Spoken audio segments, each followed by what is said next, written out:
Today I want to talk about Buffy the Vampire Slayer. Now this article is a little old, but I have just seen it.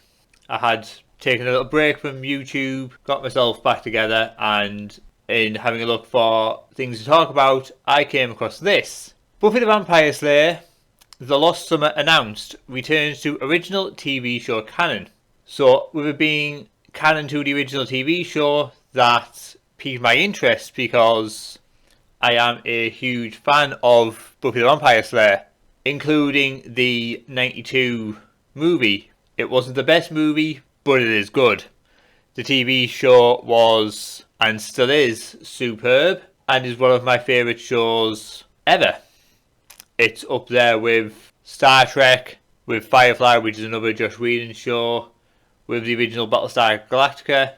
It's a superb show and still holds up really well today. So the fact that Boom Comics are doing a comic set in the canon of the show interested me.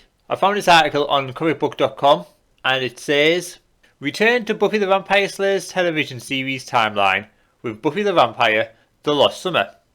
A new one-shot that Boom Studios will publish in May, written by Buffy the Last Vampire Slayer writer Casey Gilly, featuring artwork by Lauren Knight and colours by Francesco Saliga." I'll probably pronounced that last name wrong, but it's the best I can do. The Lost Summer is set during the original Buffy the Vampire Slayer TV run, revealing an in-between-season summer road trip for the Scooby Gang. The plot involves Spike searching for a lost copy of his embarrassing poetry.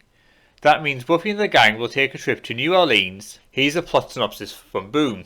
Spike is determined to keep the last copy of his embarrassing poetry from being discovered, sending Buffy and the gang on a supernatural goose chase to New Orleans to cover his tracks.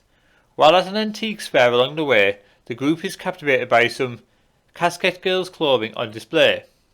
Dawn utters a wish that she most likely should have kept to herself, and the gang experiences first-hand accounts of the sisters' identities beyond what they could ever have imagined. Now, the article does say that it takes place in between seasons, but I'm not sure which season it's going to take place in between, because as you can see on the covers, you have Xander, Giles, Spike, Anya, Buffy, Dawn and Willow. So it can't be between seasons 5 and 6, because at that point Buffy had died. So that would make Buffy in these comics the Buffy bot. It can't be between season 6 and 7, because Willow and Giles were both in England. Giles was mentoring Willow and helping her get over her magic addiction and teaching her how to use magic again. It can't be between seasons 4 and 5, because Dawn wasn't in the show before season 5. So I'm not sure exactly where this is going to place in the show's timeline. Now, Boom have done some Buffy comics in the past. I'm not sure if the run is still ongoing. I do have the first few issues of Boom's Buffy the Vampire Slayer run, but I just didn't find it interesting. They'd restarted the whole Buffy saga again from when Buffy first moves to Sunnydale, and they didn't do anything overly interesting in the run from what I read.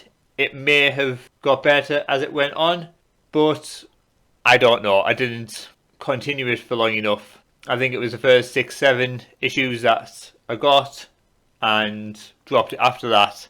I am looking forward to this one. I do think I will be picking up a copy of this, as it does take place in the TV show's timeline.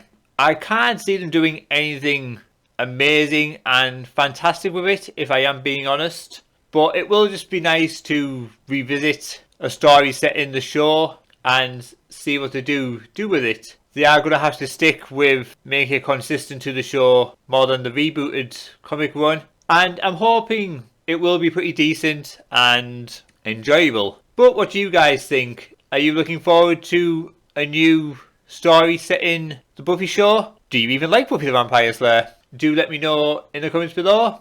And that's all from me. I want to make a fresh cup of tea.